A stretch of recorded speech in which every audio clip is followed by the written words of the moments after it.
জান্নাতে যাবে না জাহান্নামে যাবে, এই আমল নামাটা যেটা ফেরেশতা লিখেছিল এইটাই বলে দেবে।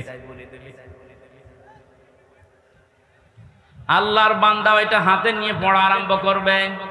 কয়েক লাইন পড়ার পরে দেখবে না এইটা তো জনগণের সামনে পড়া যায় না, লাইনটা বাদ দিয়ে পরের লাইনে চলে যাবে। হাজার হাজার সিসি ক্যামেরা নিয়ে দাঁড়িয়ে আছে ফেরেশতারা।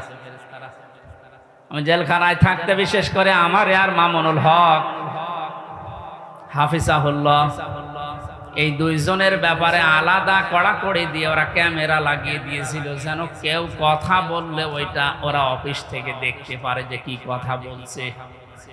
অথচ আমাদের যে মামলা, আমার তো ছেড়ে রাখার দরকার ছিল জেলখানার ভেতরে। এই ঠনকো মামলা দিয়ে এত কঠিন কঠিন অবস্থায় নিয়ে গেছে, মানুষ এমনি টেনশনে হাফ হয়ে যাওয়ার। ফাঁসির কন্ডেম সেলের ভেতর ওরা রেখেছিল আমারে, আমারে রাখার দরকার ছিল তো ওয়ার্ডে, যেখানে 70-80 জন মানুষ থাকে, যে এখানে সারাদিন থাকেন, গল্প করেন, নামাজ পড়ান, কোরআনের কথা বলেন, মাগরিবের পরে আপনারে ঘরে তালা লাগিয়ে দেবেন। 24 ঘন্টা এদিকে 2.5 হাত, এদিকে 3.5 হাত তালা লাগিয়ে দিত, থাক, কোনো যোগাযোগ নেই, যোগাযোগ বিচ্ছিন্ন। এই কঠিন অবস্থায় রাখার কারণে আমি বাস্তবতা একটা জিনিস টের পেয়েছি।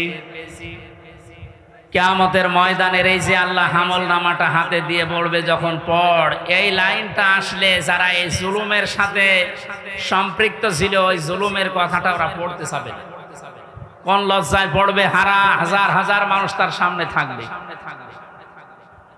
আল্লাহর ফেরেশতারা ডাক দিয়ে বলবে না, আজকে আর ফাঁকি দেওয়ার কোনো রাস্তা নেই। কত ক্যামেরা সামনে, সব ফেরেশতারা দেখছে, পড়ো এই লাইনটাও পড়ো, বিনা কারণে মানুষকে কেন কষ্ট দিয়েছিলে এইটা পড়ে শোনাও। যারা কষ্ট দিলেন এই 17 বছর, হাজার হাজার লক্ষ লক্ষ মানুষকে, আপনার বিবেকের কাছে বলেন তো, আপনি কি পড়তে পারবেন কিয়ামতে ওই লাইন? পারবেন না। এই জন্য তওবা করার সময় যেহেতু এখনো শেষ হয়নি, পশ্চিম দিকে এখনো সূর্য ওঠেনি, আপনি এখনো তওবা করতে পারেন যদি আল্লাহ কবুল করেন। কিন্তু দুঃখজনক হলো সত্য, একটা ভয়ঙ্কর তথ্য, আল্লাহু লা ইয়াহদিল কওমাজ জালিমিন, জালেমদেরকে আল্লাহ হেদায়েত দেয় না। আপনার কপালে যে কি আছে, নিজের কপালে আপনি নিজে কোড়াল মেরেছিলেন। আপনার জন্য এখন আমরা যারা মুসলিম, আমাদের আফসোস হচ্ছে যে আপনি কি করলেন, দুনিয়াও শেষ করে দিলেন, আপনার আখিরাত তো ধ্বংস অলরেডি হয়ে গেছে। আপনার থেকে আমরা শিক্ষা নিতে চাই, আমাদের বাকি জীবনে যেন আমরা এমন কোনো কাজ না করি যেটা আমি জনগণের সামনে পড়তে পারবো না, ঠিক আছে? তাহলে এই মাহফিল সাকসেস হবে। তাছাড়া আমি একেবারে হাব্বা জাব্বা দিয়ে এলে স্টেজ সব ভেঙে ফেললাম, কোনো কাজ আছে? বাংলাদেশে ইসলাম কায়েম হয়ে গেল মনে করেন, কিন্তু আমার নাজাত হইল না, লাভ আছে? বলেন না কেন? ইসলাম কায়েম হোক না হোক, আমার চেষ্টা করা লাগবে এই জমিনে। কারণ এই যে ইসলাম, এটা আল্লাহর তৈরি করা, আল্লাহর পাঠানো। আমি ইসলামের মালিক না, আমি ইসলামের খাদেম। আমি ইসলামের কি? এই যে জমিনটা, এই দেখে মনে হয় 2-3 বিঘা জমিন এখানে পড়ে আছে, এই জমিনের মালিক হচ্ছে ইনি, সভাপতি সাহেব, মুন্সি সাহেব। আমাদের মতো 8-10 জন কামলা, জন, মনীষ, পাট, লেবার যাই বলেন, উনি ভাড়া করিস যে আপনারা সকাল থেকে বিকাল 5টা পর্যন্ত এই জায়গায় ধান লাগান, এই জমিনে বিকাল 5টায় আপনাদের বেতন দিয়ে দেবে। বিকাল 5টা বাজতে আর মাত্র 10 মিনিট বাকি আছে। কয় মিনিট? 8-10 জন মস্তান এসেছে মোটরসাইকেল নিয়ে, বড় বড় ছড়ি নিয়ে, সোনার ছেলেরা এখন যেটা ব্যবহার করতো, যেটা এখন পাওয়া যাচ্ছে, এইটা এখন নিয়ে এসে বলছে ধান আমরা লাগাতে দেব না, ধান লাগিয়েছেন যা আরো তুলে ফেলবো। আমরা যারা আছি কামলা হিসাবে যারা কাজ করছি, একেবারে ছেড়ে দিলে হবে? তাহলে বেতন পাওয়া যাবে? ওদেরকে বলবো, ভাই এ জমিনের মালিকও আমরা না, এ ধানের মালিকও আমরা না, আমরা কামলা, আমরা হচ্ছে জন, লেবার যাই বলেন, আমরা খাদেম, কাজ করছি, বিকাল 5টায় বেতন দিয়ে দেবে। এখনো 10 মিনিট বাকি আছে। আপনারা ধান যদি তুলে ফেলতে চান, এ ফসল নষ্ট করতে চান, 10 মিনিট পরে তুলে। অবশ্য ঠিক এইরকম কামলা নেওয়া যায় না? ঠিকই বলিস, কারণ জমি তো আমার না, এ ধানও আমার না, তুলে ফেলেন, আমার অসুবিধা নেই, 10 মিনিট পরে। আমার বেতনটা আগে বিকাল 5টায় নিয়ে নি। বিকাল 5টা বাজার আগে কিন্তু এ ধান আমি তুলতে দেব না, যারা 10 জন কামলা আছি। যদি তুলতে চাই এরপরও মস্তানরা কাটাকাটি হবে না, মারামারি, রক্তপাত, যদি মেরে ফেলা লাগে। কারণ আমার টার্গেট কি? বেতন। টার্গেট কি? ওইটা না হলে আমি পরবর্তী যারা আছে আমার ছেলে মেয়ে স্ত্রীদেরকে খাওয়াবো কি? সুতরাং আমার বেতন হয়ে যাক, এরপরে খাবো। এরপরও যদি তুলে ফেলে মস্তানেরা, আমাদের সাথে মারামারি করে যাই হলো। এখন ওই যে জমির মালিক একজন আছে না, কথা বলে না কেন? আমরা খাদেম যারা আছে, এই খাদেমেরা এদিকে তাকান। আমরা খাদেম না? কার খাদেম? কোরআনের খাদেম। কিসের খাদেম? এই খাদেমদেরকে বলছে শুধু এটা এই 10,000 20,000 মানুষ আমার সামনে, তা না। এটা রেকর্ড হচ্ছে, সারা বাংলাদেশ সহ বিশ্বের লক্ষ কোটি মুসলমানেরা শুনছে। 175 কোটি মুসলমানকে খাদেম যারা কোরআনের, আল্লাহর দাস যারা, আমরা আল্লাহর গোলাম যারা, তাদেরকে বলছি জমিনে ইসলাম কায়েম করতেই হবে। এটা ফরজ না, চেষ্টা করে যাওয়া ফরজ। হলে ভালো, না হলো আমার অসুবিধা নেই, আমার বেতন আছে বিকাল 5টায়, জান্নাত। কথা বলে না কেন?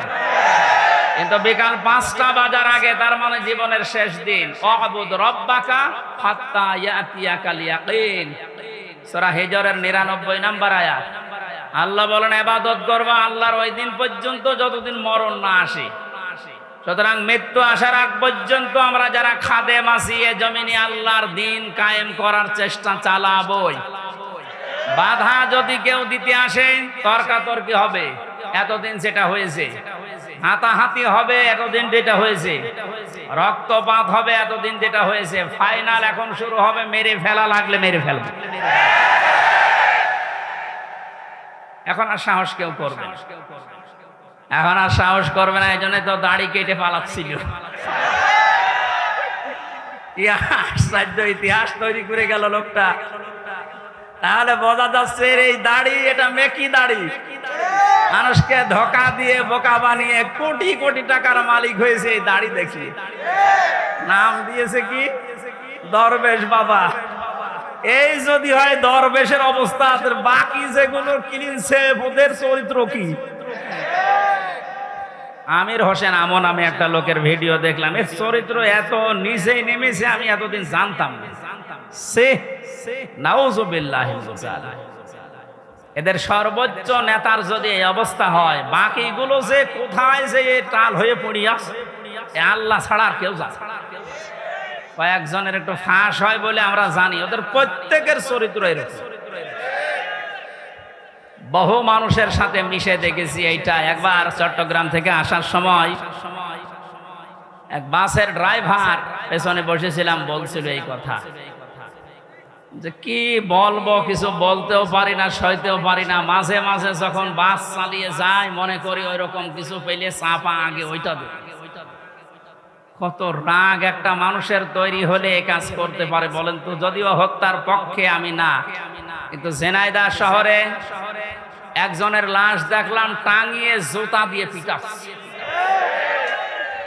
একটা মানুষকে কত ঘৃণা করলে লাশ টাঙিয়ে, তাও উলঙ্গ করে টাঙিয়ে রেখেছে। এরপরও আপনার লজ্জা হয় না? এরপরও সাপোর্ট করেন জালেমদের। আপনার তো বিবেক মরে গেছে। এতক্ষণ মাওলানা হুসাইন আহমেদ অনেক কথা বলেছে, সর্বশেষ কথা ছিল আয়না ঘর নিয়ে। এই কথা শুনলে অনেকে মনে করছে আয়না ঘর মানে চারিদিকে আয়না দেওয়া। কোনো আয়না নেই, কোনো আয়না নেই। আমি তো রিমান্ডে 10 দিন ছিলাম, কোনো আয়না নেই। যে অবস্থা তৈরি করেছেন আপনি, এর সাথে জড়িত যারা প্রধান থেকে শুরু করে নিম্ন পর্যন্ত, একটাকেও ক্ষমা করার মতো না। কারণ এরা ক্ষমার অযোগ্য হয়ে গেছে। ক্ষমা পাওয়ার জন্য যে যোগ্যতা দরকার এদের ভেতরে সেটা নেই। সুতরাং যারা বলছেন এদেরকে ক্ষমা করে দিলে হয় না, না, কিসের ক্ষমা? আপনি ব্যারিস্টার আরমান, যিনি তার স্ত্রী 8-9 বছর পর্যন্ত অপেক্ষায় ছিল, উনি আজকে একটা ভিডিও বার্তা পাঠিয়েছে যে আমি আশা ছেড়ে দিয়েছিলাম, যে আমার পরিবারস্থ লোক মনে হয় আমি আর দেখতে পারবো না, কিন্তু আমার পরিবারের লোক আমার। আপনি এই দৃশ্যটা একটু সামনে নিয়ে নিজের সাথে মিলান তো। আপনার জীবনেও কোনোদিন জালেমদের ক্ষমা করতে মনে চাইবে? কখনো চাইবে না।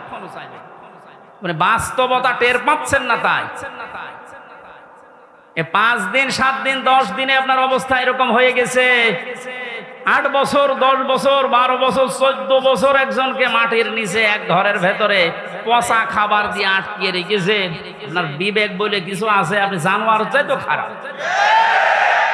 মনে করলাম তাফসীর করবো, তো করবো কি করে? দৃশ্যগুলো সব এখন চোখের সামনে ভাসছে।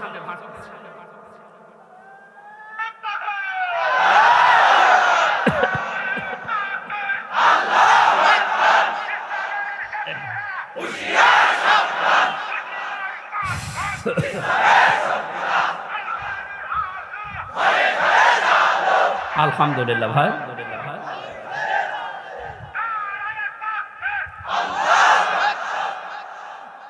আমার ভাইরা, কোরআনে কারিমে আল্লাহ পাক জানিয়েছেন, মায়াশফা শাফাআতান হাসানাতান ইয়াকুল্লাহু নাসীবুম মিনহা ওয়া মায়াশফা শাফাআতান সাইয়্যাতান ইয়াকুল্লাহু কিফলুম মিনহা ওয়া কানাল্লাহু আলা কুল্লি শাইইন মুকিতা। এই পৃথিবীতে কোনো মানুষ যদি ভালো কাজের, সৎ কাজের, কল্যাণমূলক কোনো কাজের সুপারিশ করে, সহযোগিতা করে, রায় দেয়, ভোট দেয়, সাপোর্ট করে, সমর্থন জানায়, ওই লোকটা ভালো কাজ করে যে সওয়াব পাবে, আপনি ওই ভালো কাজে শুধু রায় দেওয়ার কারণে, সাপোর্ট দেওয়ার কারণে একই সওয়াব পেয়ে যাবেন। সুতরাং এই সুযোগ কিন্তু সামনে আসতেছে। ভালো কাজ করা যায় যে সমস্ত মানুষের দ্বারা, আপনি যদি ওই জায়গায় যেতে না পারেন, যারা ভালো কাজ করবে এদেরকে আপনি অন্তত সাপোর্ট দিয়ে, সহযোগিতা করে, রায় দিয়ে হলেও এগিয়ে যাবেন। লোকটা ভালো ভালো কাজ করে যত সওয়াব কিয়ামতে নিয়ে উঠবে, আপনি শুধু রায় দেওয়ার কারণে কিয়ামতে ওই সওয়াব নিয়ে উঠতে পারবেন? পরবর্তী শব্দ দেখেন, ওমাই ইয়াশফা শাফাআতান সাইয়্যাতান ইয়াকুল্লাহু কিফলুম মিনহা। কোন মানুষ যদি অন্যায় কোনো কাজ করে আর ওই কাজে যদি কেউ সাপোর্ট দেয়, রায় দেয়, ভোট দেয়, সমর্থন জানায়, খুশি হয়, ওই লোকটা অন্যায় করার কারণে যা পেয়েছে আপনি শুধু খুশি হওয়ার কারণেই তাই পাবেন। এত জুলুম নির্যাতন দেখার পরও যদি কোনো মানুষ জালেমের পক্ষে রায় দেয়, ওই জালেম কিয়ামতে যেভাবে উঠবে আপনাকে আল্লাহ ওইভাবেই তুলবে। আপনাকে আমি বাঁচাতে চাই, আপনি তো অত বড় জালেম না, এজন্য আপনাকে আমি বাঁচাতে চাই। কোন জালেমের পক্ষে থাকবেন না। নবীজি বলেন, তোমার ভাই জালেম হোক আর মজলুম হোক, তাকে সাহায্য করো। সাহাবী বলেন, হে নবী, আমার ভাই যদি মজলুম হয় তাকে তো সাহায্য করা যায়, কিন্তু জালেম হলে তাকে সাহায্য করব কিভাবে? নবীজি বললেন, তোমার ভাই যদি জালেম হয় তাকে তোমার দায়িত্ব এই জুলুম থেকে ফিরিয়ে রাখা, এইটাই তাকে সাহায্য। সুতরাং জীবন দিয়ে যে মানুষগুলো জালেমের কবল থেকে আমাদেরকে মুক্তভাবে এই দেশে বিচরণ করার সুযোগ দিয়ে গেল, এই মানুষগুলো কিয়ামতের দিন যেন শহীদ এই শব্দ নিয়ে উঠতে পারে, বলেন আমিন। ময়দানে মাহশারে আমল নামাটা, কিতাবটা যখন আপনার হাতে আল্লাহ তুলে দেবে, বলবে তুমি নিজেই যথেষ্ট, জান্নাতে যাবে না জাহান্নামে যাবে। আমি আমার ঈমান থেকে কথা বলছি, কারো দিকে না তাকিয়ে এবার নিজের দিকে আয়াতের সাথে মিলিয়ে বলেন তো, এখনই যদি মারা যান আর এই বইটা যদি আপনার সামনে তুলে ধরে বলে, বল হামজা তুই এইটা পড়ে যা, জান্নাতে যাবি না জাহান্নামে যাবি? কাবা শরীফ যখন তাওয়াফ করে মানুষ, আমি 16 সালে গিয়েছিলাম, গত বছরও গিয়েছি, বাস্তবতায় যেটা দেখলাম, ষষ্ঠ চক্করে মানুষ একটা দোয়া পড়ে আল্লাহর কাছে, আল্লাহুম্মা ইন্না আলাইয়া হুকুকান ফীমা বাইনি ওয়া বাইনিকা। কাবার সামনে নিয়ে বলে, রব্বুল আলামিন তুমি আমার মালিক, আমি তোমার গোলাম, তোমার ভেতরে আমার ভেতরে বহুদিন পাওনা আছে। আমি বান্দা হিসাবে, দাস হিসাবে, গোলাম হিসাবে যা যা পাবো তুমি সেই বীর্য থেকে শুরু করে হামজা বানিয়ে সব দিয়ে দিয়েছো। আমি উল্লেখ করার মতো কিছু ছিলাম না। হাল আতা আলাল ইনসানি হিনুম মিনাদ দাহরি লাম ইয়াকুন শাইআম মাযকুরা। মানুষ কি একটু চিন্তা করে না যে জন্মের আগে, এই পৃথিবীতে আসার আগে উল্লেখ করব এমন কোন বিষয় লোকটা ছিল না।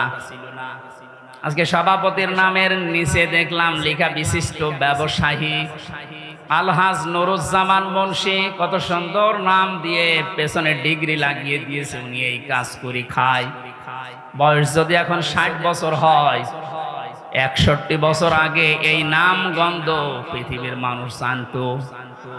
বলেন বলেন, শুধু এতটুকুই না, বাবার বীর্য যখন মায়ের রেহেমের ভেতরে দ্রুত গতিতে পাস হয়, আল্লাহ পাক বলেন ওই দিকে একটু তাকাও। ফালিয়ানজুরিল ইনসানু মিম্মা খুলিক, খুলিকা মিম্মা ইন দাফিকিন ইয়াখরুজু মিন বাইনিস সুলবি ওয়াত তারাইব। মানুষকে নজর করে দেখে না কি জিনিস দিয়ে তাকে বানালাম। বাবার স্ফলিঙ্গ দিয়ে দ্রুত গতিতে বের হয়ে যাওয়ায় না পাক পানিটা মায়ের রেহেমের ভেতরে জমা হয়। এই যে সলবন এবং তারাইব দিয়েছেন আল্লাহ। সলবন বলা হয় বাবার লজ্জাস্থান, তারাইব বলা হয় মায়ের লজ্জাস্থানকে। এই দুইটা শব্দ আমি তাফসিরের ভেতরে ব্যাখ্যায় পেয়েছি।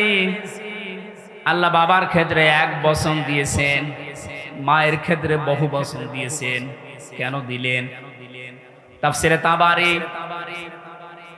মুফাসসিরে আয়াতের এই সলবন আর তারাইবের ব্যাখ্যা করতে গিয়ে লিখেছেন, পৃথিবীতে মানুষকে নিয়ে আসতে বাবার চাইতে মায়ের কমপক্ষে 3 গুণ কষ্ট বেশি হয়। এটা এখানে যত পুরুষ মানুষ আছি আমরা, সর্বোচ্চ 45 ইউনিট কষ্ট যদি আমাদের শরীরের ভেতরে কেউ এনে দেয়, আমি সঙ্গে সঙ্গে মারা যাবো, আর সহ্য করতে পারবো না।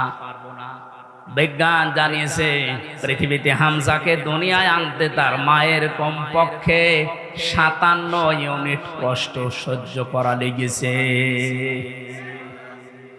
45 আসলে আমরা মারা যাব, অথচ উনি সহ্য করেছিলেন 57 ইউনিট। প্রতিটি জিনিস পরিমাপ করার একটা যন্ত্র আছে, কষ্ট মাপ দেওয়ার জন্য একটা যন্ত্র আছে, এটা ইউনিট দিয়ে মাপা লাগে। এই যে এই প্যান্ডেলটা যদি আপনাকে আমি মাপ দিতে বলি, দাড়ি পাল্লায় তুলে দেবেন কি দিয়ে? ফিতা লাগবে, গজ লাগবে, টেপ বলেন, এটা দিয়ে মাপতে দিলে আপনি মাপতে পারবেন এটা কয় গজ। পৃথিবীতে প্রতিটি জিনিস মাপার আলাদা আলাদা যন্ত্র আছে না নেই? কষ্ট মাপার জন্য 45 থেকে 57 আপনি হিসাব করেন। এতগুলো কষ্ট সহ্য করার পরেও শুধু শেষ করেননি। সূরা হাক্কাত 15, 16, 17, 18 এই আয়াতগুলোর তাফসিরে পেয়েছি, হামালাতুহু উম্মুহু কুরহা ওয়া ওয়াদাআতুহু কুরহা ওয়া হামলুহু ওয়া ফিসালুহু 30 শাহরা ইলা আখিরি আয়াত। আল্লাহ পাক বলেন তোর মা তোকে কষ্টের পরে কষ্ট সহ্য করে পেটে বহন করেছে, শুধু এতটুকু শেষ করেনি, ডেলিভারির যে কষ্টটা এটাও সহ্য করেছে, এতটুকুও শেষ করেনি, 2 থেকে 2.5 বছর পর্যন্ত বুকের দুধ খাওয়িয়েছে। কোন মানুষ যদি এই পৃথিবীতে বলে মায়ের কষ্ট ঋণ আমি শোধ করে দেব, বিশ্বনবী জানিয়েছেন জন্মের পরে যে 1 ফোঁটা দুধ তোমার মুখে মা দিয়েছিল, ওই ঋণটাও কিয়ামত পর্যন্ত শোধ হবে না। মায়ের এই কষ্টের কথা শোনার পরে যে মানুষগুলোর ভেতরে আবেগ আপ্লুত হয়ে মায়ের কথা মনে হচ্ছে যে এই কষ্ট সহ্য করেছে আমার মা, অবশ্যই তাদের উচিত হবে আল্লাহর ইবাদতের পরে মা বাবার দিকে খেয়াল করা, তাদের খেদমত করা। কোরআনে কারীম জানিয়েছে ওয়াকা রাব্বুকা আল্লা তা'বুদু ইল্লা ইয়্যাহু ওয়া বিল ওয়ালিদাইনি ইহসানা। এদিকে তাকান। আল্লাহ আদেশ দিচ্ছেন, আমি রায় দিয়ে দিলাম। রায় দিচ্ছেন কে? আমি রায় দিয়ে দিলাম, লিখে দিলাম। এই যে কসম মানে ফায়সালা করে দেওয়া, রায় দেওয়া, লিখে দেওয়া, সিদ্ধান্ত জানানো। আমি আল্লাহ সিদ্ধান্ত নিয়েই ফেলেছি, রায় দিয়ে দিয়েছি যে আমার ইবাদতের পরে আর কারো ইবাদত করা যাবে না, আর মা বাবার খেদমত করা লাগবে, তাদের পেছনে খরচ করা লাগবে। মহেশপুর বাসী এখানে একটা শিক্ষা পেয়েছি আমি, আল্লাহর ইবাদত করা, আল্লাহর আইন মানা নফল না ফরজ? আরো জোরে বলেন। মা বাবার আইন মানা। আপনি আলেম, আপনি কথা বলবেন। যারা জানেন না মুখ খুললেন কেন বলেন তো? আমি এখানে একটা শিক্ষা নিতে চাই। আমি গতানুগতিক কথা বলি না। আপনি দেখেন তো কি এখান থেকে বের হয়। আল্লাহর আইন মানা আমরা দেখলাম ফরজ, প্রশ্ন করা যাবে? বলেন না কেন? আল্লাহর আইন আপনার বুঝে আসুক বা না আসুক, এটাই ফাইনাল, কোনো প্রশ্ন। আল্লাহর আইন মানা কি? সবাই মুখ খোলেন তো কি? মা বাবার আইন মানা ফরজ। এই যে মাঝখানে ওয়া আছে, মা বাবার আইন মানা ওয়াজিব না, ফরজ না, ওয়াজিব না। মা বাবার খেদমত করা ফরজ, আইন মানা শুধুমাত্র আল্লাহর ফরজ। কার? আরো জোরে বলেন। আর আল্লাহর পরে রসুলকে আল্লাহ শরীয়ত প্রণেতা বানিয়েছেন, শারে। এজন্য উনি যে নিয়ম নীতিগুলো দিয়েছেন ওইগুলো ফরজ। মা বাবার আইন মানা ফরজ নয়, তাদের সেবা করা, খেদমত করা, টাকা পয়সা তাদের পেছনে খরচ করা কি? বলেন না কেন? কেন ফরজ? কেন আল্লাহ রাব্বুল আলামিন দলিল দিচ্ছেন, আখফিদ লাহুমা জানাহা যুল্লি মিনার রাহমা। এদিকে তাকান। এটা আলেম না? এটা শব্দটা আছে আখফিজ, খফজন মানে ডাউন করা, এরপরে ফল করা। খফজন মানে কি? ডাউন করার পরে ফল করে দেওয়ার আরবি নাম আখফিজ বা খফজন। আল্লাহ বলেন খফজন করবে। জানাহান মানে ডানা, দিল্লুন মানে ছায়া হয় বা নম্রতা হয়। তোর যে ছায়া আছে ডানা, আর এই ডানার ছায়াটা এভাবে ডাউন করার পরে ফল করে দিবি। আমার প্রশ্ন হচ্ছে, এ পৃথিবীতে কোনো মানুষের ডানা আছে কি? এটা কি?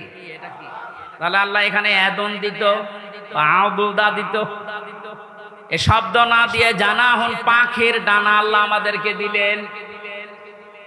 আল্লাহ মনে হয় জানে না তাই?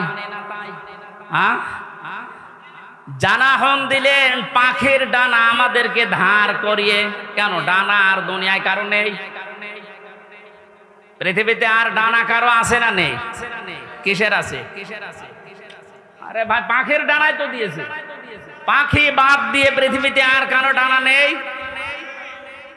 আছে। এরোপ্লেনের ডানা আছে, হেলিকপ্টারের ডানা নেই? ওদের ডানাটা আল্লাহ এখানে লাগালেন না কেন? তাহলে তো আমাদের এই যে জানাহুন দেওয়া লাগতো না। পাখির ডানার কথা দিয়েছেন এই জন্যে তাফসীর মাহফিলে আসতে হয়। আপনারা শুনতেছেন?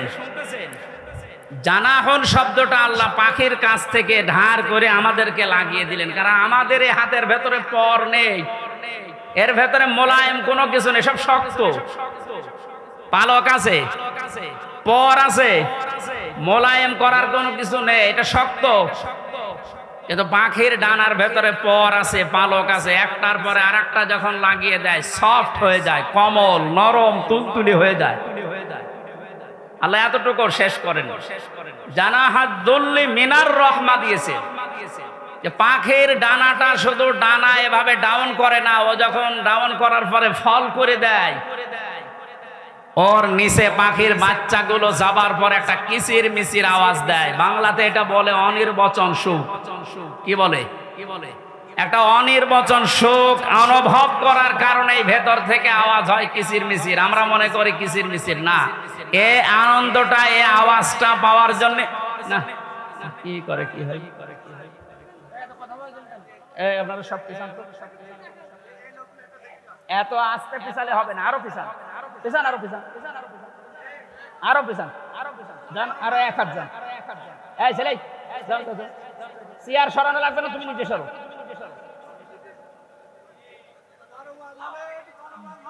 কথা বোঝার কোনো ইনে তাফসিরুল কোরআন মাহফিলে আমি আর কি করছি, কথা বোঝার চেষ্টা করেন ভাই।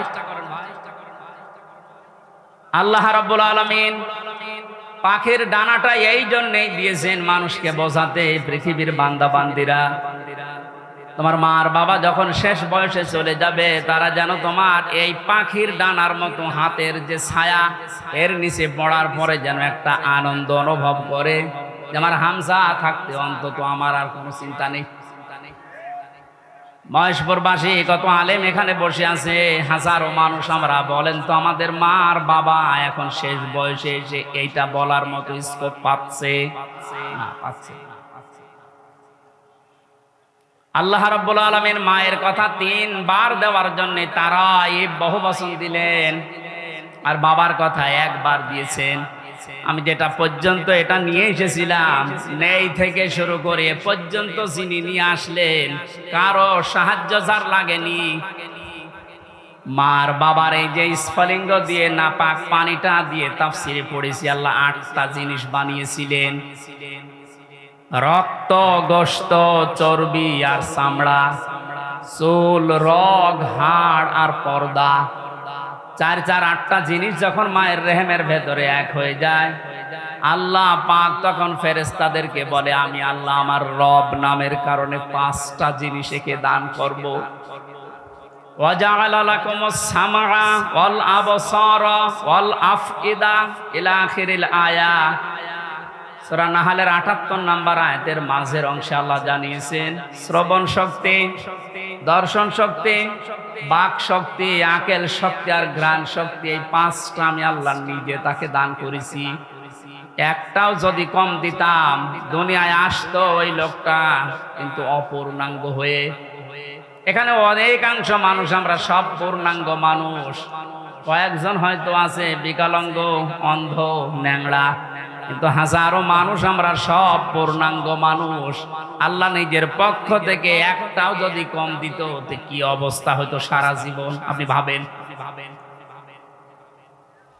আল্লাহ পাক এই জন্যই জানিয়েছেন, হে পৃথিবীর মানুষেরা, নেই থেকে শুরু করে উল্লেখ করার মতো একটা জায়গায় তোরে নিয়ে আসলাম, এরপরও আমার সাথে তোর নাফরমানি কমে না। কাইফা তাকফুরুনা বিল্লাহি ওয়া কুনতুম আমওয়াতান ইলা আখিরি আয়া। বালাগাত মানতিক যারা পড়ায় বা জানে, কাইফা শব্দটা 11টা বিষয়ের আগে আল্লাহ ব্যবহার করেন। কাইফা শব্দের প্রথম ব্যবহার হচ্ছে মানতিকের কায়দায়। আল্লাহরও বিশ্বাস হতে চায় না এমন জায়গাকে আল্লাহ কায়ফা দিয়ে শুরু করেন। এটা এতক্ষণ যেটা বলছিলাম, বীর্য থেকে শুরু করে এ পর্যন্ত আনার পেছনে কারো কোনো অবদান নেই। মার বাবা শুধু এক বিছানায় ছিল, এতটুকু তাদের কাজ। বাকি যা করার বলেন তো কে করেছে? এই মানুষ এখান থেকে হামজা পর্যন্ত হবার পরে যখন নাফরমানি করে, তখন আল্লাহ কায়ফা শব্দ দিয়ে শুরু করেছে যে কি করে নাফরমানি করে আমারও বিশ্বাস হয় না। কাবার গেলাপ ধরে মানুষ কিন্তু ষষ্ঠ চক্করে এইটাই বলে এসেছি আমরা,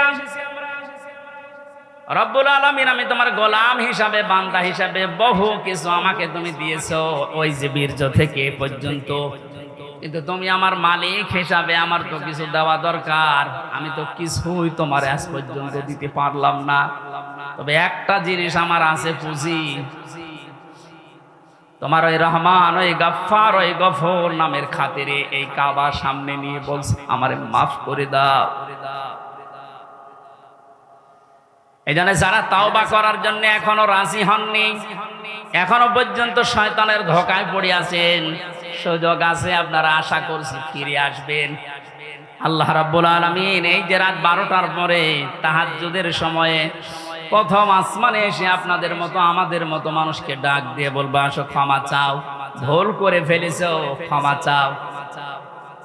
আমরা যেন ক্ষমা চেয়ে নিজের জীবনটাকে মুহাম্মদুর রাসূলুল্লাহর উম্মতে পরিণত করতে পারি, বলেন আমিন। মহেশপুরবাসী বান্দা যখন এটা পড়তে পড়তে কিছুক্ষণ যাবার পরে দেখবে না লজ্জা লাগে, পড়ার মতো না, আল্লাহ পাক বলবেন না পড়া লাগবে। আমার তো ওই দিবসের কথা মনে হয়ে এখন আফসোস হচ্ছে, আল্লাহ আমি কি সত্যি পড়তে পারবো? আমার এই 24 সালের এটা আগস্ট মাস, যদি আল্লাহ বলে প্রথম তারিখ পর্যন্ত তোরে মাফ করে দিলাম, তোর কোনো হিসাব নেই, শুধুমাত্র এই যে 17 তারিখ আজকে, এই 17 দিনের হিসাব দিয়ে জান্নাতে চলে যা। যত মানুষ এখানে আপনারা আছেন বুকে হাত দিয়ে বলেন তো 17 দিনের হিসাব এখনো জোগাড় করা সম্ভব হয়নি। অথচ যে হাদিস পড়েছিলাম নবীজি বলেন মা তাজালু কাদামা বানি আদম আবদি ইয়াউমাল কিয়ামাতি হাত্তা ইসালান খামসিন। কিয়ামতের এই কঠিন ময়দানে প্রতিটি মানুষকে আল্লাহ তার নিজের সামনে দাঁড় করাবেন, প্রত্যেককেই 5টা করে প্রশ্নের উত্তর জিজ্ঞাসা করবে। 5টা প্রশ্নের সঠিক জবাব দেওয়া ছাড়া কেউ সামনেও যেতে পারবে না, পেছনেও যেতে পারবে না, জায়গায় দাঁড়িয়ে থাকবে। শুধু মাইক ফাটিয়ে টেবিল ফাটিয়ে ফেলেন না, নিজের সাথে মিলান তো। জালেমদের কথা তো বাদই দিলাম, আমরা যারা মজলুম আছি তারা নিজেদের দিকে এই 5টা বিষয় একটু মিলাই। গোজামিল দিয়ে উত্তর দিলে হবে না, নকল করে গোপালগঞ্জের মতো পাশ করে চাকরি পেলে হচ্ছে না। আমরা A+ পাওয়ার পরও আমাদেরকে দেয় না, আর ওরা 2.5 পেয়ে চাকরি পেয়ে যাচ্ছে। কত দুর্নীতি হয়েছে আপনি এবার টের পাচ্ছেন। বাস্তবতায় মিলিয়েছেন আপনি একবারও যে এই লোকটা নিজে আল্লাহর সামনে দাঁড়িয়ে আছে? আপনি নিজে মনে করেন, দাঁড়িয়ে যখন আছে আল্লাহ জিজ্ঞাসা করছেন হামজা বলো তো দেখি, একটা জীবন দিয়েছিলাম 60 বছরের, এই 60 বছরে কি করলে, জবাব সঠিকটা দাও। 2 নম্বরের বিষয় আল্লাহ দিয়েছেন যুবকদের বিষয়, এবং সাবাবিহি ফিমা আবলা, একটা যৌবন কাল দিয়েছিলাম। 15 থেকে শুরু করে 45 বছরে যে বিশাল একটা যৌবন কাল, এটা কোন কোন কাজে লাগিয়েছে বলো? আর যেহেতু যুবকদের কারণে দেশটা স্বাধীন হয়ে গেল, এই যুবকগুলো নাই পার পেয়ে যাচ্ছে। আমরা যারা যুবক আছি স্বাধীন দেশে এখনো পর্যন্ত পরিবর্তন হচ্ছে না, কি জবাব দেব বলেন? আমার কিন্তু 60 বছরের ভেতরে যৌবন কালটা ছিল। আল্লাহ আলাদা করে যৌবন কালের কথা নবীজি বললেন কেন? এই কারণেই জানিয়েছে, কারণ যুবকদের দ্বারাই সব কিছু পরিবর্তন করা সম্ভব, যেটা আমরা দেখতে পেলাম। এই যুবকদেরকে আমি আজকে এই মাহফিলে আহ্বান জানাই, শুধু এইটাই না, যেহেতু পরিবর্তন হওয়া আরম্ভ হয়েছে, সংস্কার হওয়া শুরু হয়ে গেছে, আগামীর বাংলাদেশকে ইসলামের হাতে তুলে দিয়ে আপনারা ক্ষান্ত হবেন। যুবকরা যদি ইচ্ছা করে এটা করা সম্ভব কিনা বলেন তো?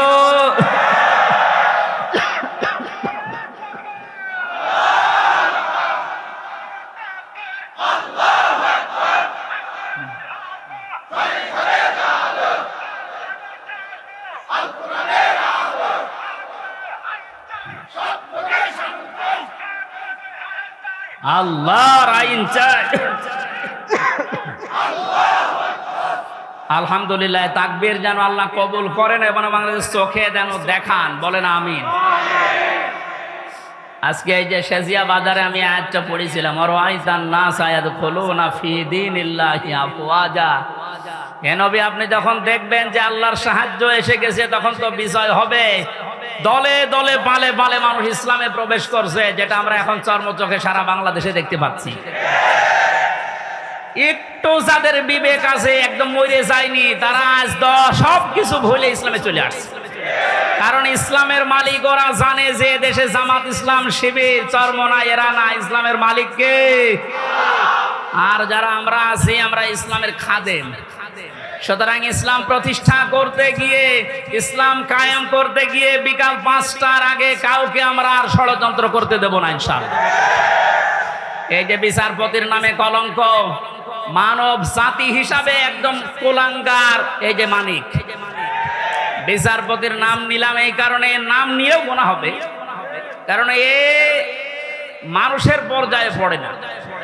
ইসলামকে এই দুনিয়া থেকে মিটানোর জন্য বিশেষ করে বাংলাদেশ থেকে যারা ভূমিকা পালন করেছে বেশি, তার ভেতরে এই অবৈধ বিচারপতি একজন। ওর কথাবার্তারা শুনলে শয়তান পর্যন্ত হাসে, বলে আল্লাহ তুমি আমারে শয়তান বানিয়েছো। এটা চোখে দেখোনি? আমি মাঝে মাঝে এবারে দেখি আর ভাবি আমি তো শয়তান দেখি না, যদি দেখতাম মনে হয় এরকমই হতো। একটা টাটকা নির্ভেজাল শয়তান। সুতরাং এরকম শয়তানের অনুসারী যারা আছেন তুরিন আফরোজ থেকে বহু শয়তানকে 15 বছর দেখলাম। এখন ইসলামের যে উর্বর ভূমি বাংলাদেশে হচ্ছে, চলছে, কায়েম হওয়ার পথে, বাধা দিতে আসলে কিন্তু বিকাল 5টার আগে কোনো ছাড় নেই। এটা তো গেল কামলাদের। আর যিনি জমির মালিক এই যে বসে আছে, উনি যদি এসে দেখে সব ধান নষ্ট করে ফেলেছে, এরপরে উনি কিছু বলছে না, তার মানে ওনার কোনো শক্তি নেই। বিশ্বাস করেন, মনে মনে চিন্তা করেন ওনার শক্তি নেই তা না, এখন হয়তো কিছু বলছে না, গোপনে ওনার কোনো কিছু আছে। যেদিন ধরবে ওইদিন বাপ বলার সময় দেবে না, যেটা আমার আল্লাহ এখন মালিক হিসাবে করছে। ইন্না বাদশা রব্বিকা লাশাদীদ, তোমার রবের ধরা বড় শক্ত ধরা। নৌকায় উঠে পালাতে গিয়েও পারবে কি করে? কারণ ওরে তো আমরা ধরি নাই, ধরেছে কি? এদের কারণে হাজারে অবৈধ আইন মন্ত্রীর কারণে হাজার হাজার মানুষ আইনের এই জায়গায়, ন্যায় বিচারের জায়গায় অবিচার পেয়েছে বেশি। তার বাস্তব প্রমাণ আমি নিজে না, সিএমএম কোর্ট, জজ কোর্ট, হাইকোর্ট মিলে আমার মামলা কতবার তুলেছে। এই যে আমার মামা বসে আছে, মামা শ্বশুর, আমার চাচা ছিল ঢাকায়, বাবা তো ওগুলো বোঝে না ভালো, রাত দিন দৌড় চাকরি করে বেটা, এরপরও রাত দিন এখানে ওখানে উকিল ধরে করবে কি?